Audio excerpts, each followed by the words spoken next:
오늘 보실 말씀은 구약성경 515면에 열왕기상 3장 16절부터 28절 말씀까지 제가 한 절 읽고 여러분들 한 절 읽고 교도가 읽도록 하겠습니다. 열왕기상 3장 16절부터 28절 말씀까지 구약성경 515면에 있습니다. 제가 한 절 읽고 여러분들 한 절 읽고 교도가 읽도록 합니다. 그때 창기 두 여자가 왕에게 와서 그 앞에 서며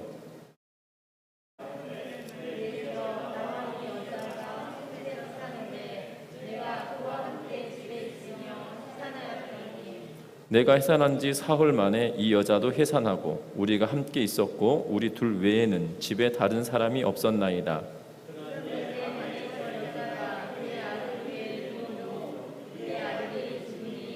그가 밤중에 일어나서 이 여종 내가 잠든 사이에 내 아들을 내 곁에서 가져다가 자기의 품에 누이고 자기의 죽은 아들을 내 품에 누였나이다.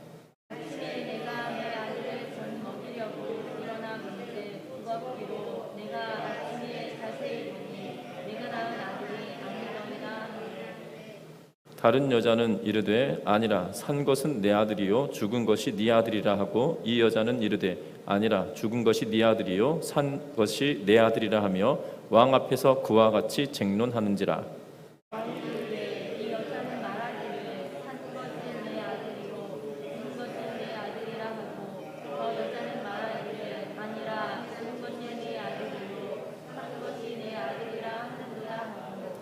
또 이르되 칼을 내게로 가져오라 하니 칼을 왕 앞으로 가져온지라.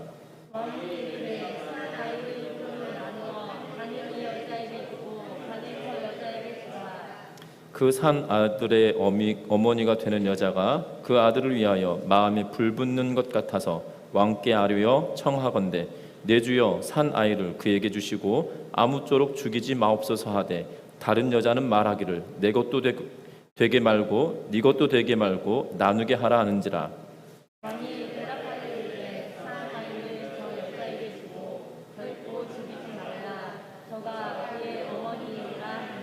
같이 읽습니다. 온 이스라엘의 왕이 심리하여 판결함을 듣고 왕을 두려워하였으니 이는 하나님의 지혜가 그 속에 있어 판결함을 봄이더라. 아멘. 우리 서로 인사 나누고 말씀 나누겠습니다. 사랑하고 축복합니다. 저녁 예배 때 이 마스크를 벗었더니 오늘 저녁에 처음 보시는 분들, 금요기도에 안 오시고 처음 보시는 분들은 목사님이 마스크를 벗으셨나 이렇게 생각하실 텐데요. 앞에 이 가름막을 두고 제 침 튀는 것이 가름막이 막을 수 있도록 만들어 두었기 때문에 마스크를 벗었더니 어떤 분이 그러시더라고요. 목사님 말씀이 더 또록또록 잘 들린다고 그렇게 이야기하시고 영상으로 들으셨던 분이 그러시더라고요. 확실히 마스크를 벗었더니 발음이 영상으로 들으신 분은 발음이 정확하다라고 이야기를 하시는데요. 낮에 이게 세워놓지 않은 이유는 바깥에 너무나 밝아가지고 이게 거울이 되어가지고 제 얼굴이 보여지지가 않습니다. 여러분들의 얼굴이 보여지는 그런 상황이 되더라고요. 그래서 이것을 낮 예배 때는 치워놓고 그리고 이 저녁 예배 때는 그래도 세워놓는 게 좀 낫지 않겠나 싶어가지고 세워서 금요기도 때도 쓰고 지금 수요 예배 때도 금요기도 때도 쓰려고 하고 있는데요. 그러니까 여러분들 그렇게 아시고 양해하셨으면 좋겠습니다. 이해하셨으면 좋겠습니다. 오늘 성경 말씀은 굉장히 우리가 너무나 잘 아는 말입니다. 특별히 2020년 도쿄올림픽을 지내면서 이 2020년 도쿄올림픽이다라고 말을 하는데 2021년에 올림픽을 치르면서도 원래 공식 명칭이 2020년 도쿄올림픽이어서 2021년 여름에 올림픽을 치르면서도 2020년 도쿄올림픽 그래가지고요 되게 헷갈리더라고요. 올해가 2020년인가? 아니 분명 2021년인데 왜 2020년이라고 하는가? 라고 하면서 왜냐하면 이 올림픽위원회에서 정해준 공식 명칭이 2020년 도쿄올림픽이기 때문에 그냥 2021년도에 개최하고 있어도 공식 명칭 때문에 2020년 도쿄올림픽이 됩니다. 그래서 2021년에 개최를 하고 진행을 하면서도 방송이나 그리고 언론에서도 계속 뭐라고 이야기하냐면 2020년 도쿄올림픽이다라고 이야기하고 있는 이유는 공식 명칭이 그러하기 때문이죠. 우리 2002년도 이 한일 월드컵도 공식 명칭이 일본과 한국의 월드컵이 아니라 한국과 일본, 그래서 한일에서 대한민국이 앞에 오는 그러한 이유가 공식 명칭이 그러하기 때문에 그렇습니다. 일본 사람들이 아무리 일본, 한국 월드컵이다라고 이렇게 하고 싶다 할지라도 공식 명칭이 그렇게 되어져 있는 이상 바꿀 수가 없는 거죠. 역사에 그렇게 남아 있는 겁니다. 그래서 2021년 올림픽을 지내면서 우리의 가슴을 뛰게 하고 2020년 올림픽이 2021년도에 치러지면서도 가슴을 뛰게 했던 사건들이 종종 있습니다. 특별히 2021년도에 이 여자 배구가 우리의 가슴을 가장 뛰게 하지 않았겠나 싶은 생각이 들어집니다. 여자 배구 선수들이, 국가대표 선수들이 중간에 학창 시절에 학교 폭력에 관한 이야기 때문에 대표팀에서 배제가 되었습니다. 그래서 전력이 약화되었다. 그래서 한국은 이 올림픽에서 최약체 팀들 가운데 하나로 분류가 되어 있었습니다. 그런데 원팀이다, 하나의 팀이다라고 하는 그러한 이 슬로건 아래 열심히 뛰어서 정말 기적 같은 일들을 이루어냅니다. 특별히 세계 4위, 올림픽에서 4위의 위협을 달성하게 되는데 그것은 기적을 이룬 것 같은 그러한 일이었습니다. 그래서 여자 배구에 관한 관심들이 굉장히 높았고요. 특별히 올 겨울을 지내면서 이 이변과 같은 현상이 일어났습니다. 무엇이었냐면 남자 배구가 되게 인기가 많거든요. 그런데 여자 배구가 남자 배구의 인기를 뒤집어 엎었어요. 쉽게 말하면 대부분의 운동 경기는 여자 선수들보다 남자 선수들이 더 인기가 있는데 배구만큼은 남자 선수들보다 여자 선수들이 인기가 훨씬 더 높았다라는 사실입니다. 기가 막힐 노릇이죠. 그런데 얼마 전 어떠한 일이 벌어졌냐면 한 프로 배구 팀 가운데 한 선수와 한 코치가 선수단을 이탈하는 일이 벌어집니다. 그러므로 인하여서 감독도 단장도 경질되어져 버리고 그리고 이탈했던 코치가 감독 대행으로 들어오게 됩니다. 뭐 잘잘못을 떠나서 이 상황들을 지켜보면서 많은 사람들, 배구를 좋아하는 사람들이 뭐라고 이야기하냐면 참 이 좋은 날에 찬물 끼얹었다라는 표현을 쓰면서 인기가 올라가고 있는 이때 찬물 끼얹는 일이다라는 평가들을 내리고 있는 것을 보게 됩니다. 그만큼이나 이 지도자 입장이나 그런 선수들 입장에서 상황들이 잘 되어져 갈 때 좋은 일들이 더 많으면 좋겠으나 그렇지 않음으로 인하여 상황을 다시금 뒤바꿔 버리는 그러한 상황으로 만들어 버리는데요. 이 과정들을 보면서 어떤 조직이든 어떤 공동체든지 간에 지도자의 역할과 역량이 중요하구나라는 생각을 다시 한번 하게 되는 것 같습니다. 뿐만 아닙니다. 저와 여러분들이 내년 봄이면 대통령 선거를 하게 되어집니다. 대한민국의 새로운 지도자를 선출해야 되는 그러한 상황인데 많은 이 언론들도 마찬가지고 많은 분들이 우려하고 있는 것은 더 나쁜 사람들 가운데 덜 나쁜 사람을 뽑아야 되는 선거가 아닌가라는 이야기를 언론들이 계속 하고 있는 것을 보게 됩니다. 중요한 것은 우리의 뜻에 합당한 사람이 아니라 정말 하나님께서 원하시는 사람이 누구일까에 더 관심을 갖고 기도하면서 이 나라 민족을 위해 기도하는 우리 전미중학교 성도님들 되셨으면 좋겠는데요. 앞에서도 말씀드렸지만 오늘 읽었던 본문은 우리가 너무나도 잘 알고 있는 본문입니다. 특별히 우리가 읽었던 이 본문은 안 믿는 세상 사람들도 솔로몬에 관한 일화를 들을 때 빠지지 않는 이야기입니다. 여러분들 어린이 동화책에 솔로몬이라고 하는 위인전을 볼 때 이 성경 이 내용 본문 우리가 읽었던 3장 16절부터 28절의 내용이 빠지는 솔로몬에 관한 내용은 없는 것 같아요. 그래서 안 믿는 사람도 왜 솔로몬의 판결이라고 이야기하면서 솔로몬 이 최고의 재판장 때로는 이 판결을 내릴 때 이 대명사처럼 솔로몬의 판결이라는 그러한 대명사가 붙일 만큼 그 붙는 이유를 이 판결에서 들고 있는 것을 보게 됩니다. 그래서 이 본문을 읽고 설교할 때마다 제일 부담스러운 것 같아요. 왜냐하면 너무 잘 알고 있기 때문에 이 본문은 안 믿는 사람도 알고 있기 때문에 어떻게 설교를 하든지 간에 아는 내용이에요. 그래서 이 본문을 가지고 어떻게 설교를 해야 되나 엄청 고민이 되었던 것 같습니다. 그러나 저와 여러분들이 오늘 밤에 이 본문을 보면서 어떻게 보면 나라를 운영하는 이 솔로몬의 모습 가운데 이 모습을 통하여서, 재판하는 과정을 통하여서 저와 여러분들이 어떻게 보면 각 가정의 지도자들이시잖아요. 아버지고 어머니이시고, 그리고 어떻게 보면 한 가문의 어른이 되시잖아요.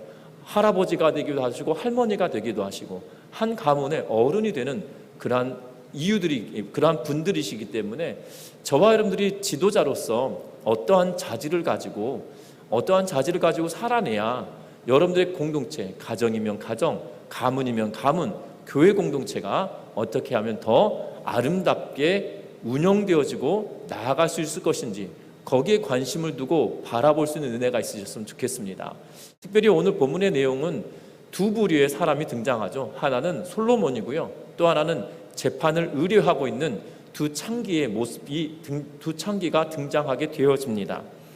하루는 한 여인이 아이를 낳았습니다. 그리고 3일 뒤에 또 다른 여인이 아들을 낳았습니다. 그런데 뒤에 낳은 여인이 아들을 깔아서 죽여버린 거죠. 자다가 이 어머니가 아이 위에 다시 말하면 아기 위에 덮쳐서 잠들었나 봅니다. 그래서 아이가 죽었습니다. 그리고 죽은 아이와 산 아이를 뒤바꿔서 자신이 산 아이를 데려가 버리고 자신의 죽은 아들을 다른 여인에게 준 사건으로 인하여 송사가 진행되어지고, 이것을 판결할 길이 없어서 왕에게 나아온 것으로 보여집니다. 특별히 이러한 재판들은 재판할 수 있는 사람들이 있었을 것임에도 불구하고 증인도 없습니다. 왜냐하면 이 여인 둘밖에 그곳에 살지 않았다라고 이야기하고, 그 누구도 본 증인이 없고 정황도 증명해낼 수 있는 길이 아무것도 없는 것을 보게 되었습니다. 산파가 아이를 받았다 손 쳐도 여러분들 이 생후 1, 2일 된 아이들, 2, 3일 된 아이들 구별해 내는 게 쉽지 않은 것 같아요. 저도 이 산부인과에 제가 처음 저희 아이를 낳은 걸 보러 들어갔을 때 분명히 아이를 봤거든요. 엄마가 아이를 딱 낳을 때 제가 탯줄을 딱 잘랐단 말입니다. 그리고 그 아이가 저를 보고 웃었어요. 그리고 보조개가 있는 것을 보았거든요. 그래서 가족들에게 말했습니다. 애가 나를 보고 웃었다. 그리고 애가 보조개가 있다. 그랬더니 제가 그렇게 막 알렸던 모든 분들이 저에게 뭐라고 하냐면, 아이고 드디어 아빠 병이 도졌구나 라고 이야기를 하시더라고요. 예, 애가 보조개가 있다니까요. 그랬더니 무슨 애가 보조개가 있을 수 있냐, 성장하면서 보조개가 생기는 거지, 이러시더라고요. 그런데 하여튼 간에 그리고 나서 그날 그 신생아실 앞을 딱 갔는데 아이를 이렇게 이름표를 떼고 나에게 보여주지 않았더라면 그 아이들 사이에서 못 찾겠더라고요. 분명히 봤고 아이가 나를 보고 빵긋 웃었는데 그 아이의 얼굴을 못 찾겠는 거예요. 아이 병원 산부인과에서 태어날 때까지 그 아이의 위치, 그리고 이게 찾고 있는 이게 병원의 이름표 때문에 아이를 구별해냈지, 그 아이들 가운데, 특별히 아이들, 신생아들은 얼굴도 이렇게 얼굴만 딱 내놓고 다 돌돌돌 말아버리잖아요. 그러니 구별도 되지 않는 그러한 상황이었던 것 같습니다. 산파가 아이를 낳았다 손 쳐도 구별하기는 쉽지 않은 그러한 일이 아니었었겠나 싶은 생각이 듭니다.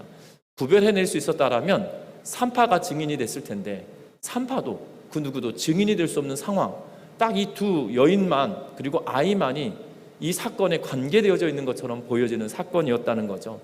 이것을 판결해내는 솔로몬의 심리로 인하여서 깜짝 놀라게 됩니다. 이 판결은 어떻게 합니까? 그 살아있는 아이를 머리부터 발끝까지 반으로 쪼개라라고 이야기하고, 쪼개서 나누어 주라라고 이야기합니다. 그랬더니 생모가 어떻게 합니까? 내가 아이를 포기할 테니 아이를 살려달라. 그랬더니 가짜로 아이를 데려갔던 엄마가 어떻게 합니까? 무슨 말이냐, 애를 잘라서 나눠 가져야지, 이렇게 이야기합니다. 이걸로 인하여 생모를 찾아내고 그곳으로 인하여서 사람들이 놀랐다라고 이야기하며, 오늘 본문에 보면 하나님의 지혜가 그의 속에 있었다라고 평가를 하는 그러한 내용입니다. 오늘 본문을 통해서 우리가 찬찬히 살펴볼 지도자의 자격, 갖추어야 될 덕목이 있다라면 우리가 먼저 기억할 것은 뭐냐면, 잘 듣는 솔로몬의 마음을 우리가 가져야 할 것 같습니다. 여러분들 지금 솔로몬은 위대한 왕입니다. 솔로몬은 위대한 왕이에요. 다윗이 위대한 왕이었고요. 그리고 그 위대한 다윗의 아들이었던 솔로몬입니다. 그리고 그가 왕이 되었어요. 그리고 이전까지 어떠한 일이 있었습니까? 이 솔로몬이 어린 나이였음에도 불구하고 그렇게 나이가 중후하고 중년의 나이가 아닌 걸로 보여져요. 왜냐하면 그 위에 형들도 있었음에도 불구하고 솔로몬이 막내인 것처럼 보여지는 그러한 상황이기 때문입니다. 그런데 어떠한 일이 일어났습니까? 아도니아의 반란을 잠재웠어요. 요압도 처리했습니다. 시므이도 정리해버렸어요. 다윗이 유언으로 남겼던 모든 사람들을 굉장히 지혜롭게 그가 어떻게 반론을 제기할 수 없도록 그들을 다 정적들을 제거해내는 능력을 지닌 사람이었다는 거예요. 그러면 어찌 보면 솔로몬은 그 스스로가 높아질 수도 있었을 것임에도 불구하고 여러분들 이 재판을 송사하고 있는 여인들의 신분이 어떠합니까? 창기라고 성경은 분명하게 기록해 놓고 있는 것을 보게 됩니다. 그때의 창기 두 여자가 라고 기록하고 있는데 이 본문의 창기라고 하는 표현이 나중에 신약 성경에 가서 보면 이 똑같이 창기라는 표현을 씁니다. 신약 성경에서 두 부류의 사람을 굉장히 싫어하죠. 두 부류의 사람은 굉장히 죄인 취급합니다. 누구를 취급합니까? 세리와 창기 둘을 두고 완전히 사람 아닌 것처럼 여기며 그들을 무시하며 살아가는 걸 보게 됩니다. 구약 시대는 더했으면 더했지 덜하지는 않을 것입니다. 그런데 지금 그들의 이야기를 솔로몬이 굉장히 경청하고 있는 그러한 모습을 보게 된다는 겁니다. 여러분들 신분으로 따져보면 왕이 그들의 이야기를 경청하며 들어야 될 이유가 없어요. 그렇지 않겠습니까? 저와 여러분들 지금과 같은 지금 현대 21세기에 살아가는 저와 여러분들도 대통령이 대법원장이나 대통령이 우리를 위하여서 판결해 주거나 그런 일이 없지 않습니까? 법원에 가더라도 신분에 따라서 변론하고 싸우는 양태가 달라지는 것을 보게 되어져요. 대부분 아는 변호사님이 그러시더라고요. 재판은 재판장에서 되어지는 것도 있지만 대부분의 재판은 그냥 협상을 통해서 끝나버린다라고 이야기하는 경우들이 많아요. 특히 법정 관련된 드라마에서 굉장히 증거를 제시하고 법조문을 나열하고 그래서 막 치열하게 싸우는 내용들이 드라마에 등장하잖아요. 그런 일들은 간혹 있다고 이야기하면서 항상 법정에서 그런 일이 있느냐? 아니다라고 이야기를 하시더라고요. 그런데 사건의 중대한 것에 따라서 그렇게 치열하게 공방을 하는 경우들도 있다고 합니다. 특별히 이 문재인 정부가 들어서기 전에 이 탄핵 정국에 들어섰을 때 그 재판들은 정말 치열하게 공방하였던 것을 우리는 방송을 통하여서도 보지 않았습니까? 그런 것처럼 치열함이 있지 않다는 거예요. 그러면 저 같은 사람이 재판을 소송한다. 그러면 그렇게 막 변론을 하고 쌍방간에 변호사끼리 막 싸우고 그 증거를 제시하면서 피 튀기는 논리를 가지고 싸우면 좋겠으나 그럴 일이 거의 없다라고 이야기를 하시더라 이 말입니다. 현대도 21세기에 살아가는 우리들도 그런데 지금 고대 사회예요. 적어도 예수님이 오시기 700년 가까운 시간 동안 있었던 이야기거든요. 700년이 뭡니까? 한 800년 가까운 시간 동안 있었던 일이거든요. 1000년 전일 수도 있어요. 그러니까 학자들마다 조금씩 다르지만 거의 800~900년 가까운 예수님 오시기 800~900년 전에 일어났었던 일이라 이 말입니다. 그러하기에 때로는 이 일들이 경청하지 않아도 될 것임에도 불구하고 솔로몬은 그들의 이야기를 굉장히 꼼꼼히 듣고 있는 모습을 보게 되어집니다.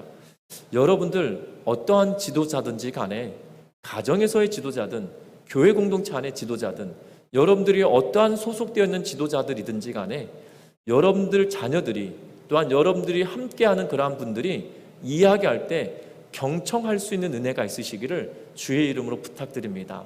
문제를 해결하기 위하여서는 듣지 않으면 해결되지 않거든요. 근데 이게 참 어려운 일인 것 같습니다. 저도 아이들의 이야기를 경청하고 들어주어야 될 것 같은데, 어떨 때는 내가 바쁘다는 이유로, 내가 지금 내 발등에 불 떨어졌다는 이유로 아이들이 이야기하면 대충 들을 때도 있어요. 그래 이러면서 이야기를 들을 때가 있거든요. 여러분들 기억할 것은, 여러분들이 속해 있는 공동체에 지도자로서의 모습이 여러분들에게 있다라면, 위치가 있다라면, 그 자녀들이 하는 이야기에 경청하며 나아가는 은혜가 있으시기를 주의 이름으로 부탁드립니다.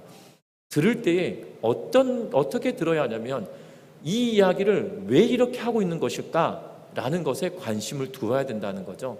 솔로몬은 지금 이 두 여인이 하는 이야기에 귀를 기울이며 왜 이런 일이 벌어졌을까, 이러한 것에 관심을 두지 않았다라면 그가 판단을 하거나 판결을 내리지 못했을 것입니다.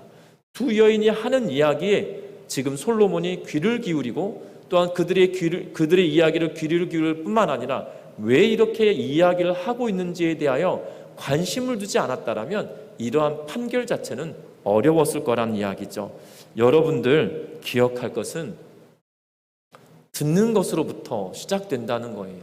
근데 듣는데 그냥 듣는 것이 아니라 관심을 가지고 들으며 왜 이렇게 이야기를 하고 왜 이렇게 이야기할 수밖에 없었는지 그 이유를 따져가며 듣는 은혜가 있으시기를 주의 이름으로 부탁드립니다. 솔로몬은 듣지 않아도 됐어요. 그냥 이들을 다 내쳐라 해도 됐고요.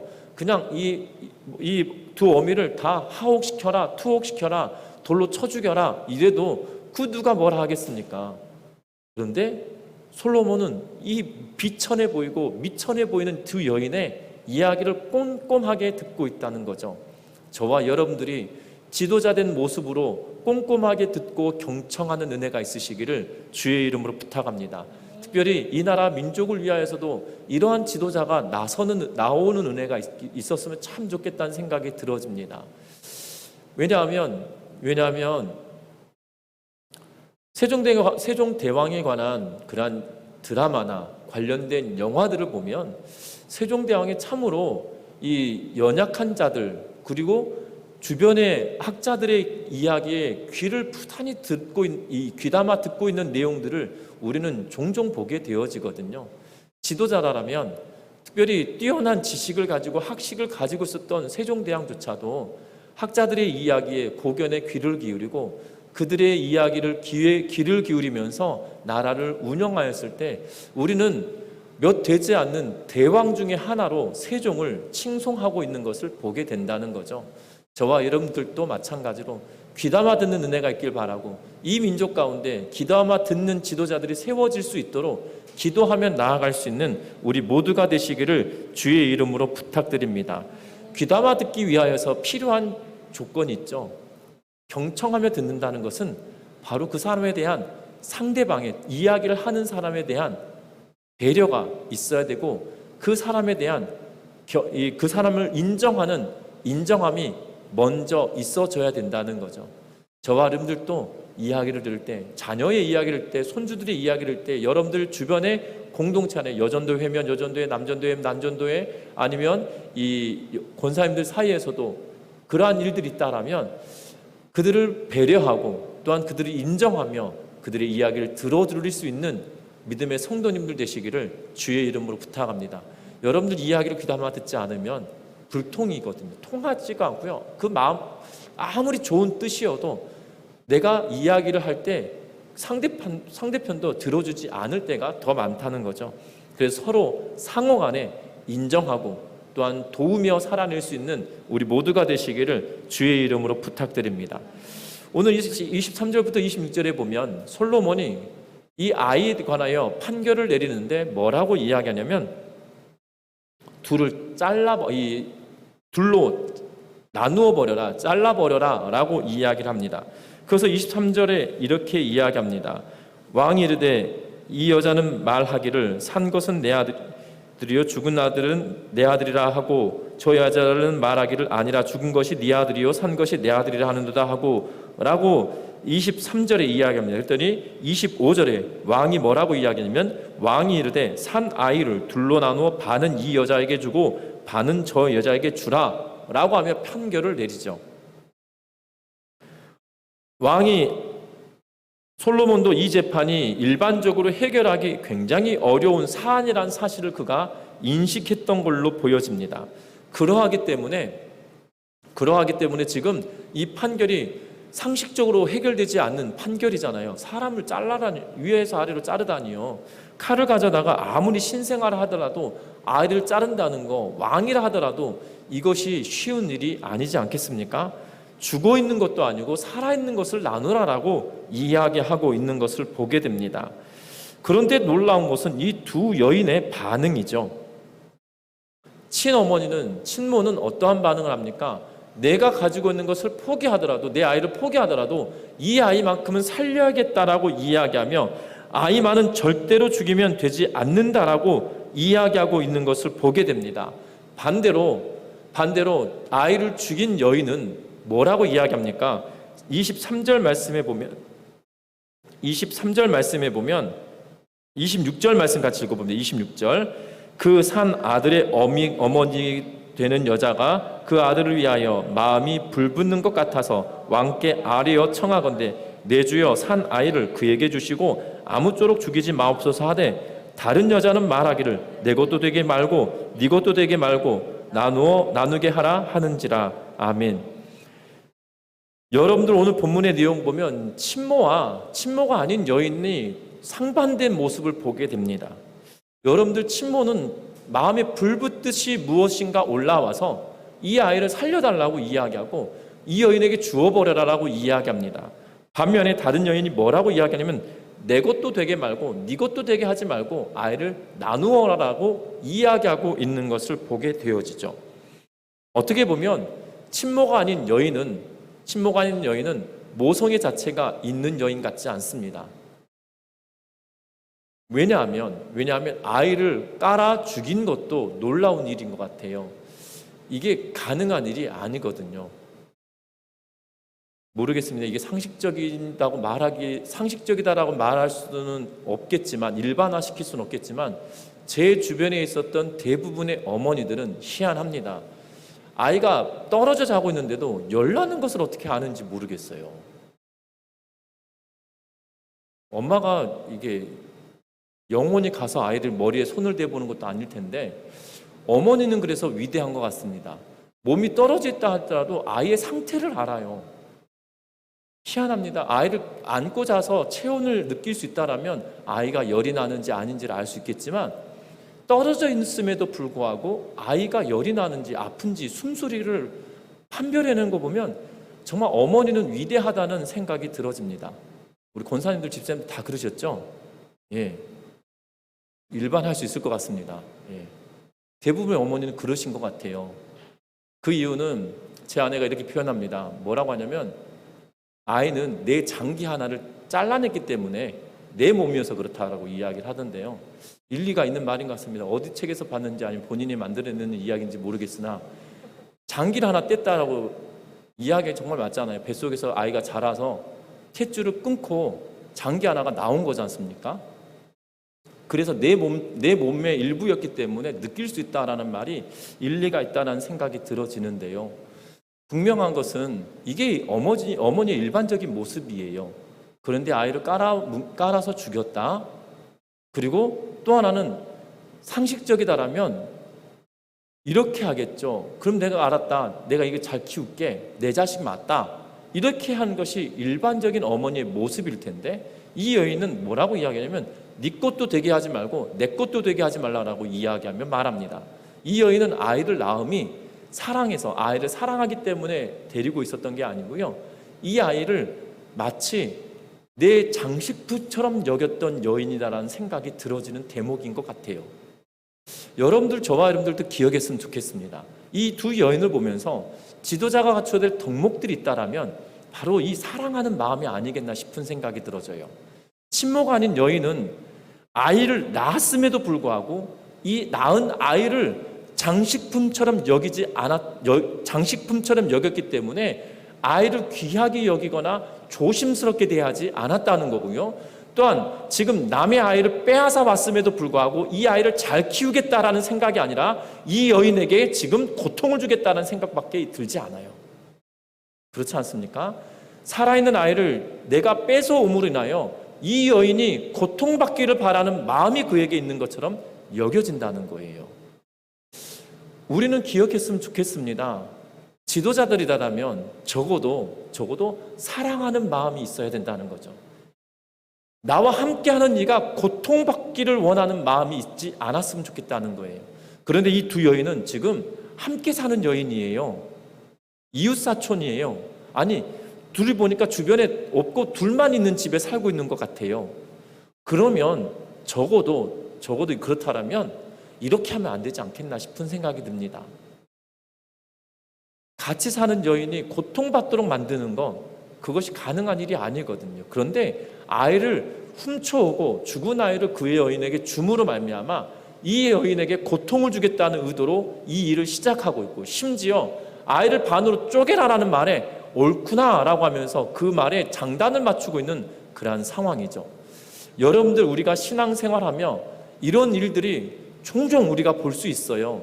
참 희한합니다. 세상 사람들도 그러지 않을 것 같은데 교회 공동체 안에 이러한 일들을 종종 보게 되어져요. 마치 그것이 옳은 것이다라고 스스로 생각하며 그것을 관철시키며 나아가는 것을 보게 되거든요.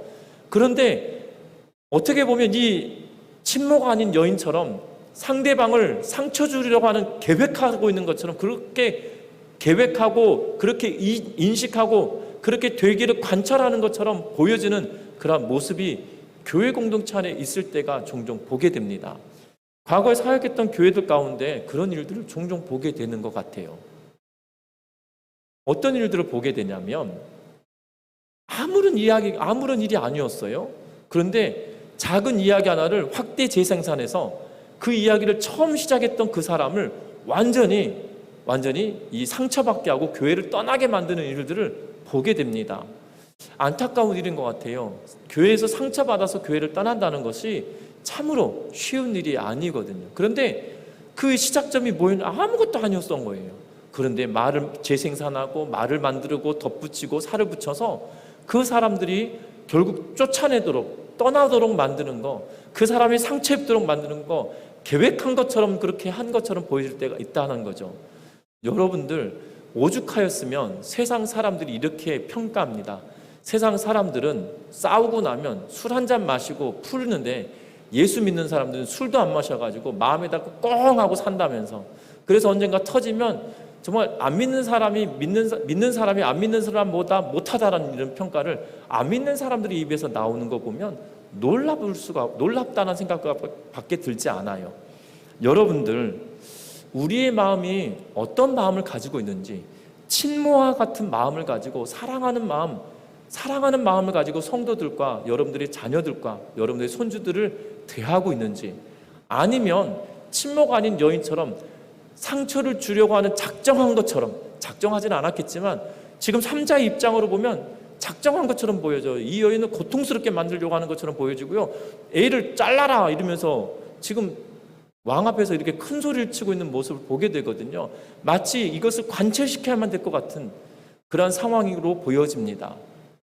어떠한 위치가 더 낫다나 생각이 드시나요?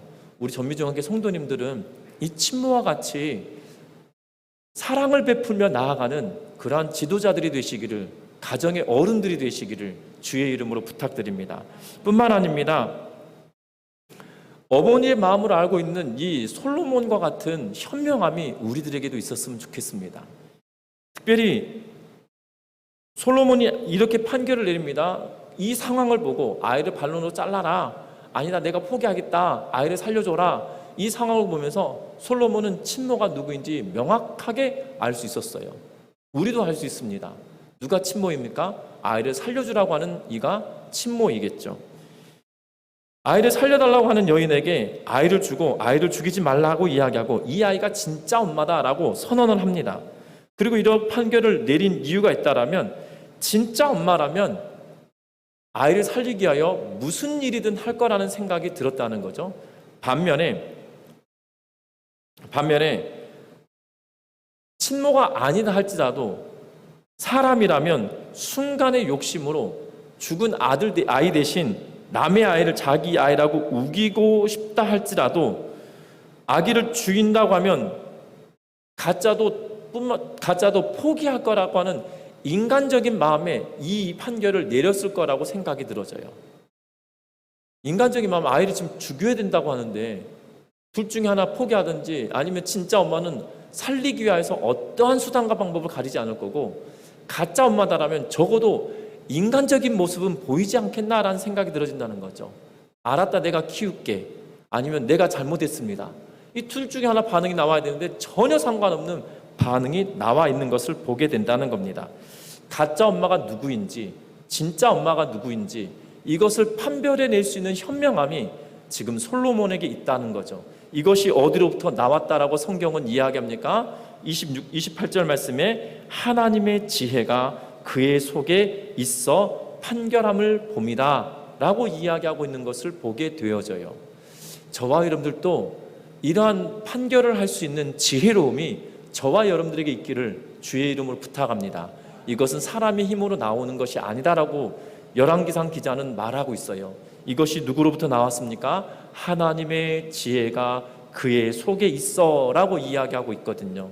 우리 전미중학교의 성도님들은 하나님의 지혜를 누리며 여러분들이 속해 있는 가정과 가문의 어른으로서 솔로몬과 같은 판결을 할 수 있는 지혜로움이 있으시기를 주의 이름으로 부탁드립니다.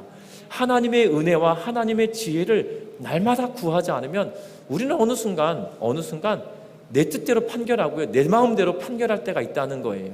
하나님께 지혜를 구하며 그 주신 지혜로 판결해낼 수 있는 현명하고 지혜로운 어른들 되시기를 주의 이름으로 부탁드립니다.